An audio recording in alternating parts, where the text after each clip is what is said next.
Welcome to another video for Ivy Tech Community College. In this video, we're going to be walking through the object that you see here, and we're going to be putting together a full working drawing from beginning to end.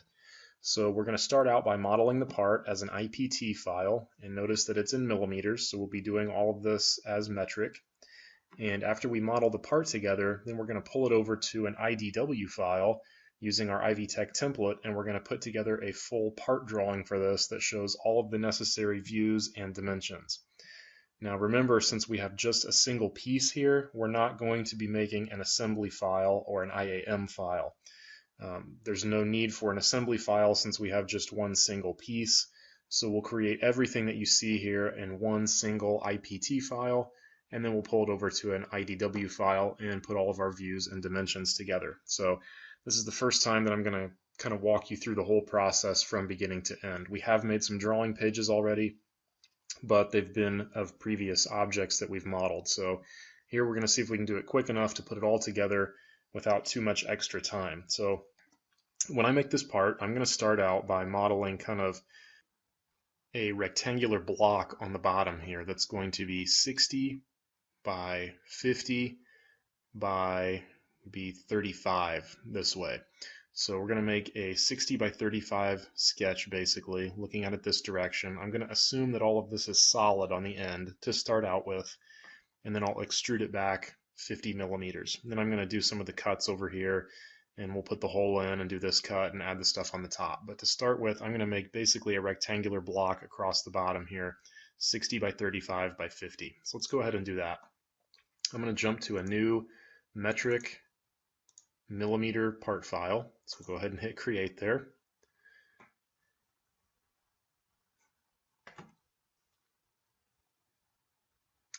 And once it fires up, I'm going to do my standard procedure of making a new sketch and projecting in the X and Y axis.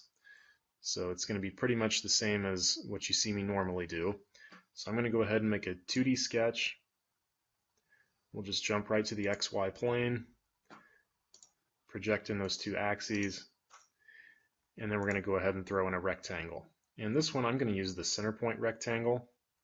Well, actually, let's go 2-point, thinking about the way this part's going to be made. It's not really a symmetric part, so I'm just going to start right at the origin and just kind of pull this thing out. There's really no symmetry to worry about, so I'm not going to try to center it up this way. And we said we need it to be 60 this way, so we're going to go 60 millimeters by 35. You'll notice since I anchored my sketch right here at the origin, it's completely constrained. It's all turned purple, which is good. I'll hit finish sketch, and I'm going to go ahead and extrude this. Now when I extrude this, I am going to maintain symmetry this way, because if we look at the part, if we kind of imagine a plane that would go through the middle of it, it is going to be symmetric this way. So I do want to maintain that symmetry as I extrude it out 50 millimeters. So I'm going to do a symmetric extrusion at a total of 50 millimeters and hit OK.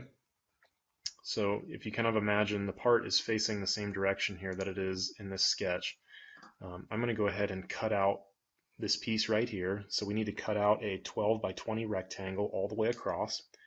So that's easily done if I go right here and make a new sketch. Or if you don't like to use the pop-up menu, you can just go to 2D sketch up here. I'm just going to project in this whole face so I can reference to it and measure to it. And then just draw a rectangle off the corner here, which again, if we check our dimensions, we said was 20 high and 12 wide. So I'll just jump over to my dimension tool, 12 wide, and 20 high, and we'll hit finish, and then we'll go to extrude. I'm going to choose that profile, and it assumes that I want to add geometry there, which I don't in this case. I want to remove it. So I'm going to go to the cut option, and I could put in a distance of 50, but I'm just going to say 2 and rotate around. And I'm going to say I want to cut to this face. And what that's going to do is it's going to put in design intent into this part that if the width ever changes, it's always going to make that cut over to this face. So basically the width of my cut is always going to match the width of this extrusion, because instead of putting in a distance, I've made it go from this face to this face. So I kind of put some design intent in there that makes this always match up or always be the right distance. Okay, the next thing that I'm going to do is probably go ahead and chamfer off the top of this part. Now I could do this a couple of different ways. I could do it as a chamfer, or I could do it as a sketched extrusion that I cut out. But I'm going to basically put this big sloped surface on here. You can see that it's a 45-degree cut, and it goes back 25 millimeters. So what I'm going to do is I'm just going to use a chamfer on this, and I'm going to have an equal distance chamfer since it's 45 degrees, and my distance is going to be 25. Now I'm just going to pick the edge right here and hit OK.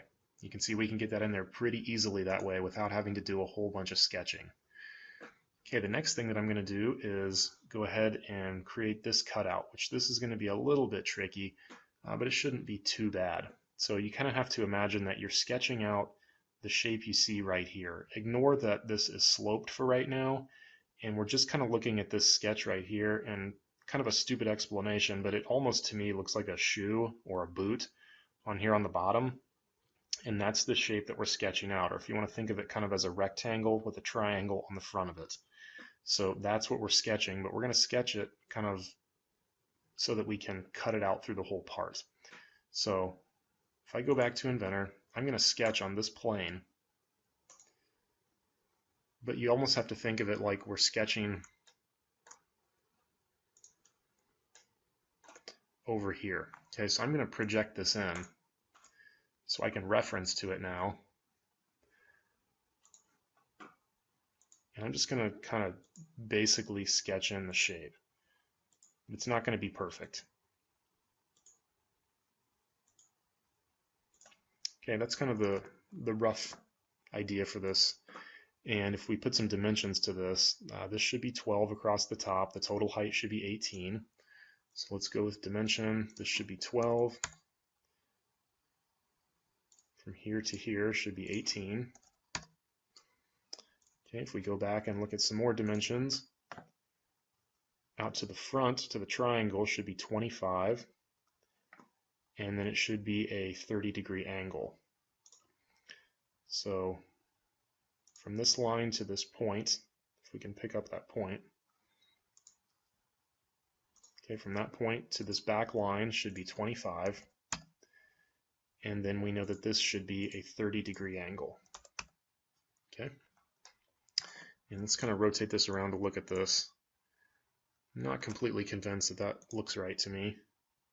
Well, yeah, I guess it should, because it should match up right where that chamfer quits, which ours is. So we know we have it right there. Didn't look right initially, but that is right. It should match right up to that chamfer, so that looks good. Now I could do the same thing over here if you want to sketch it out again, but I'm a little bit lazy, so I'm going to put in a center line that I can use to mirror this part. So I'm just going to draw a line right across the middle here, and you'll notice that I turned on my center line option up here, and I'll toggle that back off, but you can easily select things and toggle them on or off as center lines just by using this button. So now what I'm going to do is just select all of the stuff that I sketched down here. Okay, like that. So you notice I did a drag selection on all of it. I'm going to go to Mirror, and since I had that highlighted already when I hit the Mirror command, that has become the geometry that I'm going to mirror, and I just have to choose my mirror line now, which is going to be this. Hit Apply, and done. And the nice thing about this now is I've put in design intent that says if I change this side is going to change to match it. So for instance, if this changes to 16, notice the sides are always symmetric. Okay, so that's a pretty easy way to do that.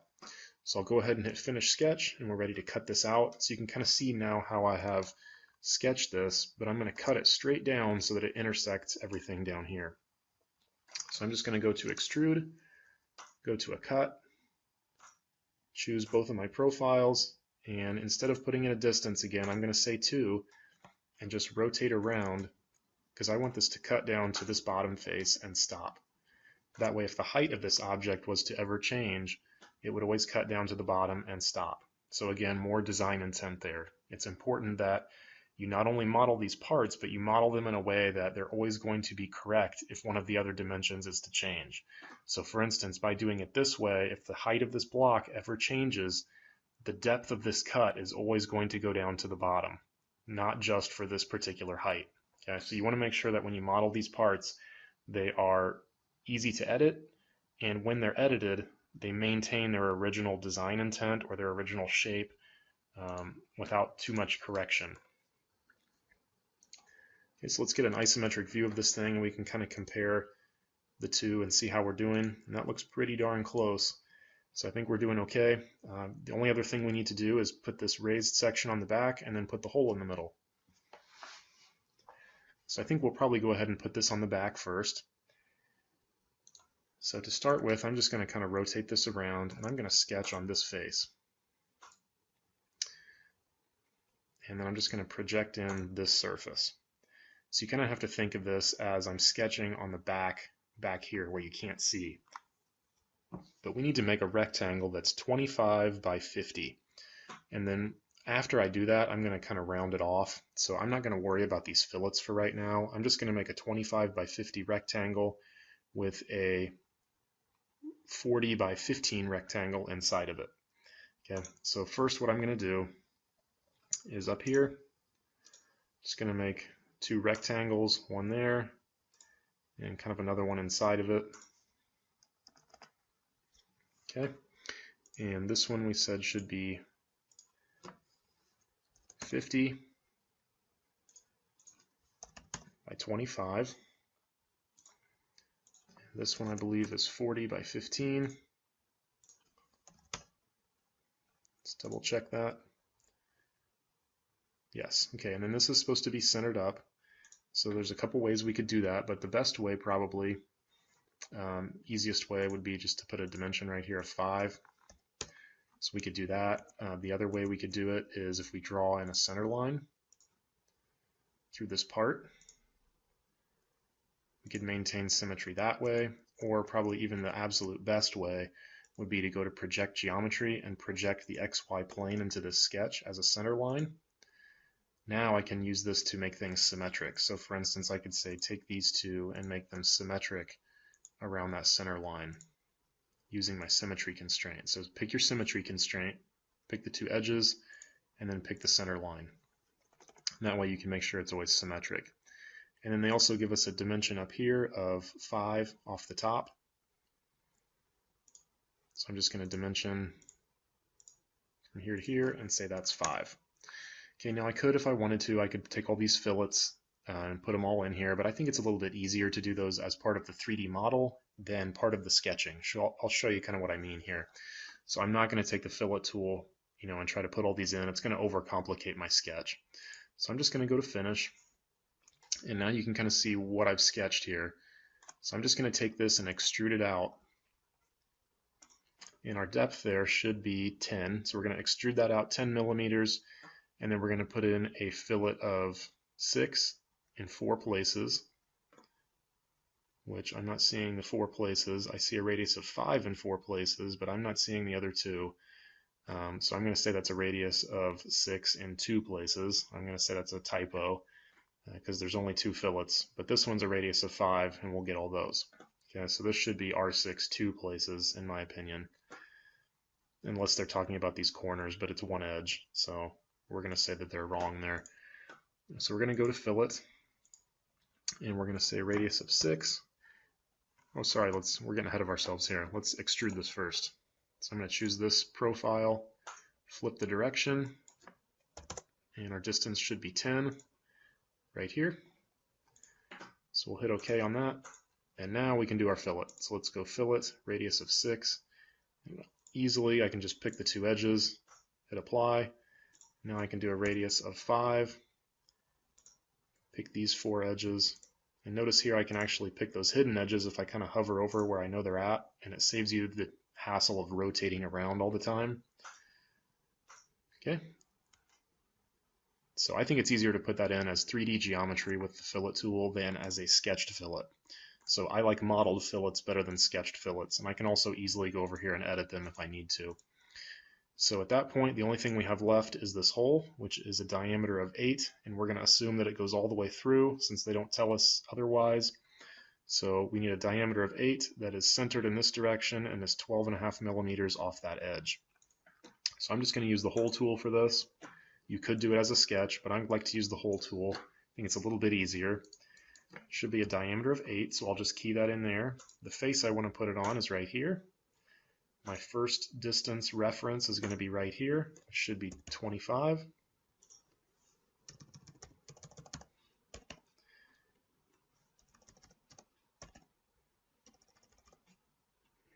Let's put in 25 millimeters. There we go. And our second reference is going to be right here, which is going to be 12.5 millimeters. And we'll just hit apply. We've got a through all. I'm going to change this from through all to 2 again and rotate around, and I'm just going to say cut down to there. Again, if the height changes, now the hole will always be the correct depth. So we'll hit apply and cancel. Okay, so there's our finished modeled part. So not too bad. Didn't take us a whole lot of time. So I'm going to go ahead and save this, and now we can pull it over to a drawing page. So first I'm going to save it, and I'll just throw it on my desktop for right now. And I'm going to call this Lab O.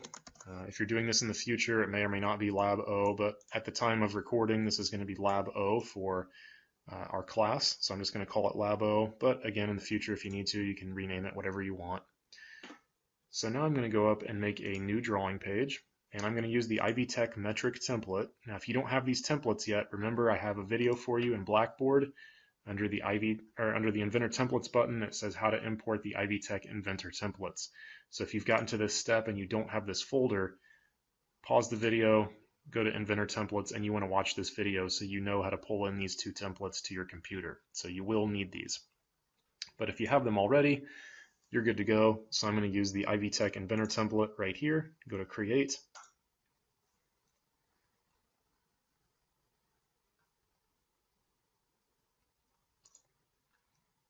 Okay, and it's mad about my, if this is a problem for you, I'll show you how to fix it. It's mad about the version of this file. So I'm just going to go ahead and open up that template file. Since it was made in an older version, it's angry about it. So easily fixed. So I'm going to drill down to where those templates are and open this one up, and I'm just going to save it. And it's going to say it's going to update it to the 2016 version, so I'll hit OK. And at that point, I can just close it. So easily fixed. And now no error. So if it gives you an error, it's mad about the version. But if you're using 2015, you should be okay because that's the version that the templates are set for right now. But, you know, easy to fix. So the drawing title, I'm going to just call Lab O. I'm going to put in my name, put in today's date. And I've kind of given you some hints over here about the best way to type these in so that they fit into your title block. So kind of pay attention to the previews over here and key them in as it's asking for them. And also make sure you're always using all caps. I don't know the scale yet, so I'm going to leave that off. Course number is going to be Design 104. And we're going to say Mechanical Graphics. So we'll hit OK. Okay, so there is our template. And later I'll go back and put the scale in there once I make my drawing views. So the first thing that I want to do is just come up to base, and you'll notice since I have Lab O open in the background, it's going to kind of guess what view that I want, which is fine. Okay, and let's go ahead here.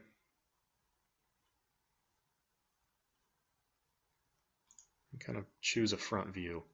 So if I was doing this particular model, they've changed this for 2016, so your 2015 might look a little different.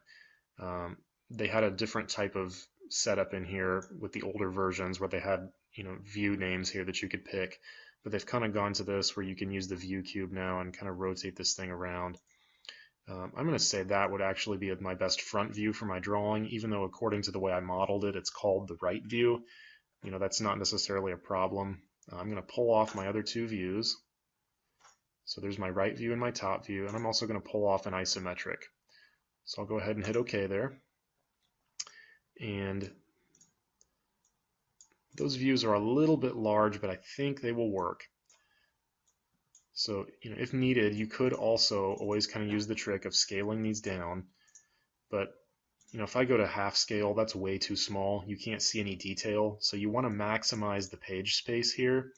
and take advantage of all this space that you have on your page. So 1:1 is a little on the large side, but I think if I get creative with the dimensions, I can make that work. I am going to scale down this isometric because it's pretty large. So I'm actually going to put this at like a 1 to 1.5 scale. Your isometric view does not always have to be the same scale as your 3 orthographic views. These 3 should always be the same scale, but you can change the scale of the isometric if you need to. I'm also going to change its view style to shaded so that it looks a little nicer. I'm just going to sort of take that and tuck it up here in the corner, out of the way. And now I've got some space for the rest of my drawing page. So I'm going to come up here to annotate and grab my center mark tool, and I'm just going to center mark this hole, and then I'm going to add the center lines for it and the corresponding views. Okay, and I am not going to center mark these fillets. Fillets are self-locating, meaning that you don't have to give their position. If you give the size of the fillet, you automatically know where its center point is. So don't center mark fillets and don't add center lines for them. They are self-locating. Okay, so notice that I don't put any center marks up here for any of these fillets, just for the hole. Okay, so at that point I can start placing dimensions, and I could also come down here and fill out my scale now. So at this point I know that I'm going to show these views at a scale of 1:1, so I can come up here to my field text, and I can come down here to scale and just say that this is going to be a 1:1 scale drawing and hit OK. And at this point, I know we've talked about dimensioning and the dimensioning process, but this drawing is actually dimensioned fairly well, other than this one mistake they made up here. So really you could pretty much take the dimensions that they have here and steal them and apply them to your drawing. So I'm not going to go through the process of arduously placing every single dimension on this drawing, but I will tell you in general that if you take the dimensions they have here and cleanly and clearly place them on your drawing in Inventor, that's pretty much all you need. So you can take your dimension tool and start pulling off those dimensions. Remember, if you show a dimension once, that's good enough for the whole drawing. You do not need to show multiple dimensions, or I should say, you don't need to show the same dimension in multiple locations. So if I've shown 60 here, I do not also need to show 60 here. It's redundant and excessive. Okay, so once is good enough. Same thing here. If I show the width of this view across here, once is good enough. I can show it there. I don't need to show it up here as well. Okay, so go through and make sure you have the whole part dimensioned. Put your longest dimensions on the outside and stack the smaller ones inside. Don't put dimensions in here in the middle of your drawing views if you can avoid it. It's really bad practice. And don't have dimensions cross over each other. So for instance, like this, that's a big no-no. Okay, so put your smaller dimensions on the inside, the longer ones on the outside. Don't place dimensions directly on top of your drawing views because it clutters them up. And don't duplicate dimensions. Okay, so if you kind of follow those guidelines and go through and replicate these dimensions, you should have a nice, clear, clean, complete working drawing with your front, right, top isometric view, your Ivy Tech title block, and the part is correctly modeled in millimeters. So I will leave the rest of the dimensioning up to you. If you have any questions or problems, you can email me. My email is jhamilton83@ivytech.edu, or you can stop by my office, which is room T316 on the 3rd floor of the Glick Technology Building. So give this lab a try on your own now. Hopefully it goes well for you, and I'll see you in the next video.